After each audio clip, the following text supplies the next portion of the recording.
ঝড় বৃষ্টির রাত্রে আজকে সে আমাকে নিয়ে বের হইছে আমার রাগ ভাঙানোর জন্য। রাত্রেবেলা সে আমাকে বলতেছে চলো ঘুরে আসি বাইক নিয়ে। আমার তো ঘুরতে অনেক ভালো লাগে, রেডি হয়ে বের হয়ে পড়লাম আর ওর আগে আমি বাইকে উঠে বসে আছি। আমি ওকে বলতেছি চলো আজকে আমি তোমাকে নিয়ে ঘুরে বেড়াই, বাট ও আমাকে দিবে না, কারণ আমি বাইক চালালে নাকি রাগ ভাঙার বদলে হাত পা ভেঙে যাবে। যাই হোক, রাত্রেবেলা দুজন মিলে বের হয়ে পড়লাম এই সুন্দর রাজশাহী শহরে। রাত্রেবেলা রাজশাহী শহরে ঘুরতে এত বেশি ভালো লাগে, সবচেয়ে বেশি ভালো লাগে এই সুন্দর লাইট গুলোর জন্য। আর আজকের ওয়েদারটা দারুণ।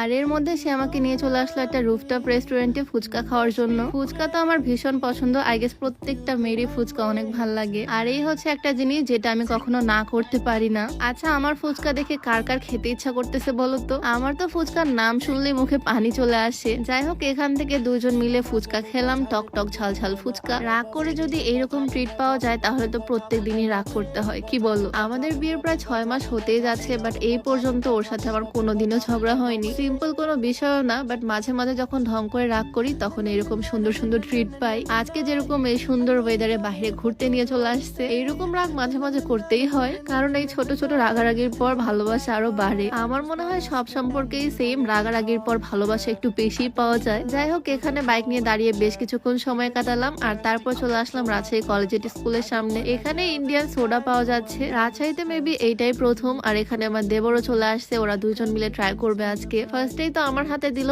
একটা পিঙ্ক কালার আর আরেকটা হচ্ছে ব্লু কালার, বাট এত ভিড়ের মধ্যে এখানে আমি খাবো না, তাই ওদেরকেই বললাম টেস্ট করতে। ওদের দেখে আমারও ইচ্ছা করলো, তাই একটা স্ট্র নিয়ে মাস্কের নিচ দিয়ে ট্রাই করলাম, বাট আমার আহামরি ভাল লাগেনি, যে পরিমাণে হাইপ সে অনুযায়ী। আর ফাইনালি এই ঝড় বৃষ্টির মধ্যে চলে আসলাম পদ্মার পাড়ে। কি পরিমাণে আকাশে বিদ্যুৎ চমকাচ্ছে হয়তো দেখেই বুঝতে পারতেছো ভিডিওতে। একদম ঠান্ডা ঠান্ডা ওয়েদার, খোলা বাতাস আর এইরকম ওয়েদার, এই ওয়েদারে ঘুরতে তো খুবই ভালো লাগতেছে। আর এই মুক্তা মঞ্চের কাছে এসে দেখি ভিড় তেমন নাই, সব দোকানপাটও বন্ধ। আর এই জায়গায় খুবই বাতাস, আমি আর নদীর পাড়ে যাব না, এই জায়গাটাতে খুবই ভালো লাগতেছে। খোলা আকাশে বিদ্যুৎ চমকাচ্ছে আর মাঠের পাশ দিয়ে আমি হাঁটতেছি। একটু পরপরই এত পরিমাণে বাতাস আসতেছে মনে হচ্ছে আমাকে উড়াই নিয়ে চলে যাবে। একটু আগেও এত বাতাস ছিল না, বাট নদীর পাড়ে এসে এখানে খুবই ভালো লাগতেছে। তো এখানে এসে তো আমার মন পুরাই ভালো হয়ে গেছে। এত সুন্দর ওয়েদারে এইরকম ঠান্ডা ঠান্ডা বাতাস আর এইরকম একটা খোলা জায়গায় দাঁড়াইছি, কি যে ভালো লাগতেছে। সত্যি বলতে এরকম পরিবেশে থাকলে শুধু ওয়েদারটাই মাথার মধ্যে আসে, সব চিন্তা চলে যায়, মানে একটা অন্য রকমের ফিলিংস। যখন কিছু ভালো লাগবে না তখন এরকম সুন্দর পরিবেশে এসে বসে থাকবা, দেখবা কত ভালো লাগতেছে, সব চিন্তা ভাবনা মাথা থেকে চলে গেছে। বেশ কিছুক্ষণ এখানে সময় কাটালাম আর তারপর যেহেতু অনেক রাত হয়ে যাচ্ছে তাই ভাবলাম এখন একটু বাসার দিকে যাই। এই জায়গাটাও একটু ঘুরে দেখলাম, রাত্রেবেলা লাইটিং করা জায়গাটা দেখতে অনেক ভালো লাগতেছে।